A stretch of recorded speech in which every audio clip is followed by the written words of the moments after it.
Math 9 unit number 16 theorem number 16.3 इसमें दे रहा है triangles on the same base and of the same या equal altitudes are equal in area. वो कह रहा है कि दो ट्राइंगल्स हैं जिनके दोनों बेस भी सेम हो और उनके एल्टीट्यूड भी सेम हो तो उनका एरिया भी एक दूसरे के इक्वल होता है। तो अब हम जो दो ट्राइंगल ले लेते हैं, एक ट्राइंगल हमारे पास ए बी सी है और दूसरी ट्राइंगल डी बी सी है। इनमें बी सी दोनों ट्राइंगल्स में वो सेम है और उनके एल्टीट्यूड भी जो है ना वो दोनों के सेम है। तो यहाँ लिख लेते हैं हम triangles A B C and D B C on the same base। कौन सी सेम बेस है इसकी? BC and having equal altitude। यानी हमारे पास जो गिवन है वो है कि ट्राइंगल ABC और DBC के दोनों की बेस सेम है और जब इनकी बेस सेम है तो BC दोनों ट्राइंगल में भी है और इनकी हाइट जो है एल्टीट्यूड जो है वो भी सेम है।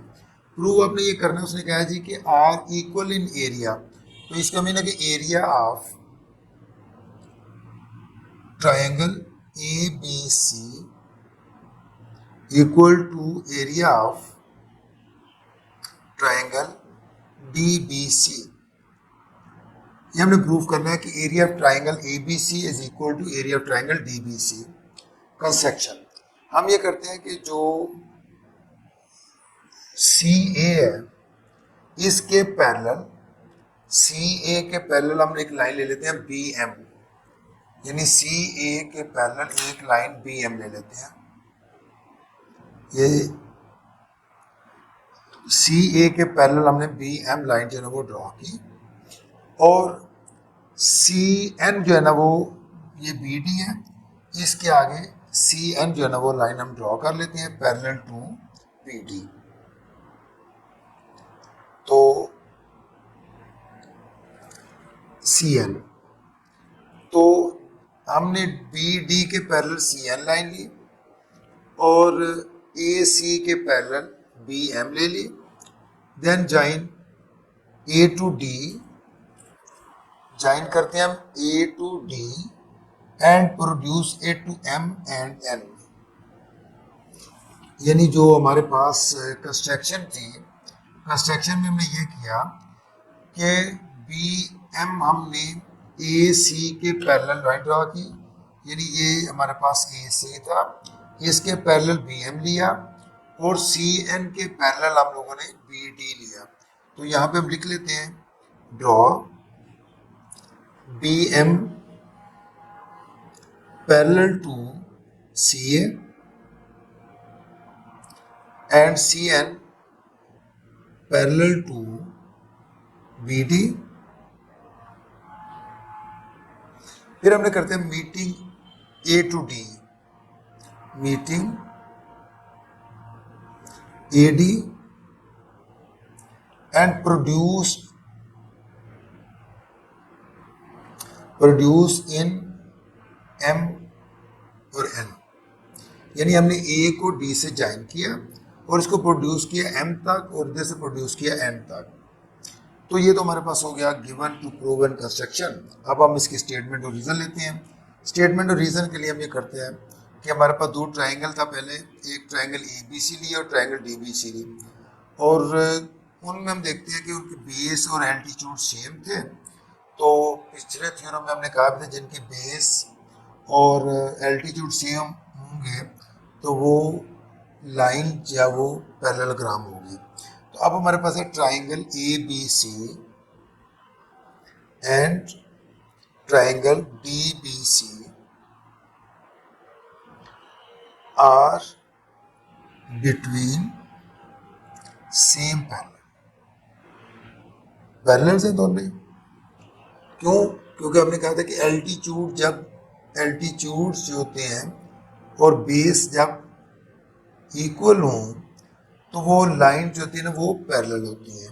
तो हम कह सकते हैं कि जो हमारे पास पैरेललोग्राम था एम ई डी एन, यानी एम, ये जो लाइन थी हमारे पास M E D N is parallel to B C, क्योंकि हमारे पास हमने कहा जी कि ए बी सी और बी बी सी के वो दोनों क्योंकि पैरेलल्स हैं, तो पैरेलल होने की वजह से हम कह सकते हैं कि उसके ऊपर जो लाइन थी जिसको हमने ए को डी से ज्वाइन किया, प्रोड्यूस एम एन किया था, तो हमने कहा कि एम ए डी एन जो है वो होगी पैरेलल टू बी सी। इसकी लॉजिक वही जो हमने ऊपर बात की है। इसके बाद हम कहते हैं जी hence area parallelogram B C A M equal to area parallelogram B C N D के, जो हमारे पास बी सी ए एम ये पैरेललोग्राम और पैरेललोग्राम जो है दूसरी है बी सी एन डी, यानी एक ये वाली और दूसरी ये वाली जो है, ये दोनों पैरेललोग्राम एक दूसरे के इनके एरियाज इक्वल होंगे। क्यों? उसकी लॉजिक ये है कि पैरेललोग्राम्स में उनकी वो दोनों लाइंस पैरेलल है और उनकी बेस भी सेम है, तो हमने कहा कि parallelograms are on the same base BC दोनों की सेम है number 1, and between the same parallels, यानी क्योंकि उसने कहा था कि हमने ऊपर किया है क्योंकि BC दोनों ट्रायंगल में भी है, तो इसका मीन है कि जब हमारे पास दोनों पैरेललोग्राम बन गई, एक बन गई BCAM और दूसरी पैरेललोग्राम बन गई BCND, दोनों में बेस सेम है और उनके एल्टीट्यूड भी सेम है। जब एल्टीट्यूड सेम होंगे तो दोनों लाइन पैरेलल होंगी, तो वो बेस भी जब सेम होगी, एल्टीट्यूड भी सेम होगी, तो लास्ट जो सेकंड थ्योरम हमने किया था उसमें हमने कहा था कि इसके पैरेललोग्राम में बेस सेम हो और एल्टीट्यूड भी सेम हो तो उनके एरियाज भी सेम होंगे। तो हमने कह दिया कि एरिया ऑफ पैरेललोग्राम BCAM और ये दोनों एक दूसरे के इक्वल होंगे क्योंकि उनमें BC और उनके एल्टीट्यूड दोनों के सेम है। अब हम ये देखते हैं कि बट एरिया जो है, area of triangle ABC equal to 1/2 area of parallelogram BCAM। अब हम देखते हैं कि हमारे पास जो पैरेललोग्राम है वो है BCAM। यहां से शुरू कर लेते हैं, ये पूरी ये ले लेते हैं BC,